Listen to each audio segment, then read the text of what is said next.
নমস্কার বন্ধুরা, CricTalk Bengali চ্যানেলে স্বাগত। আগামী জুন মাসের প্রথম সপ্তাহ থেকে শুরু হতে চলেছে টি-20 ওয়ার্ল্ড কাপ। এক কথায় 6 আর 4-এর বন্যা। এবছর আইপিএল শেষ হওয়ার এক সপ্তাহ পরে শুরু হচ্ছে ওয়ার্ল্ড কাপ, তাই ভারতীয় প্লেয়াররা খুব একটা প্র্যাকটিস করার সময় পাচ্ছে না। তবে ওয়ার্ল্ড কাপের প্লেইং 11 কেমন হতে চলেছে দেখে নেওয়া যাক। ওপেনিংয়ে নামবে ক্যাপ্টেন রোহিত শর্মা, সঙ্গে ইয়াশবি জয়সওয়াল। আইপিএলে প্রথম দিকে রোহিতের ব্যাট থেকে রান পাওয়া গেলেও শেষের কয়েকটি ম্যাচে রান পাওয়া যায়নি।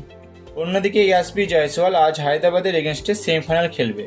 3 নম্বরে নামবে বিরাট কোহলি। আইপিএলে তার ব্যাট থেকে 741 রান পাওয়া গেছে।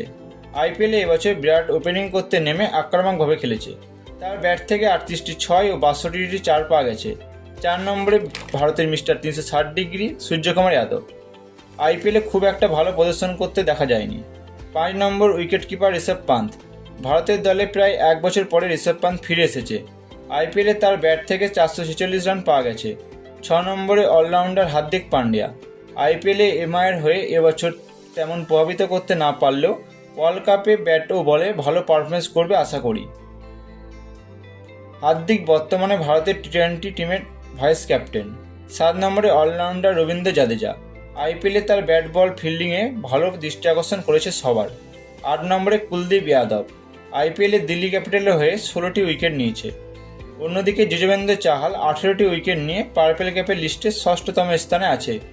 বন্ধুরা, প্লেইং 11-এ কোন স্পিনারকে খেলানো উচিত তোমাদের বলে মনে হয় নিচে কমেন্ট করে জানাও। 9 নম্বরে ভারতের সেরা জাসপ্রীত বুমরা। আইপিএলের 20টি উইকেট নিয়ে দ্বিতীয় স্থানে আছে জাসপ্রীত বুমরা। 10 নম্বরে মোহাম্মদ সিরাজ। আরসিবির হয়ে সেরকম কোনো পারফরমেন্স করতে পারেনি এবছর, তবে ওয়ার্ল্ড কাপে ভালো খেলবে আশা করাই যায়। 11 নম্বরে বাঁহাতি পেসার আর্শদীপ সিং। আইপিএলে এবছর 19টি উইকেট নিয়ে তৃতীয় স্থানে আছে।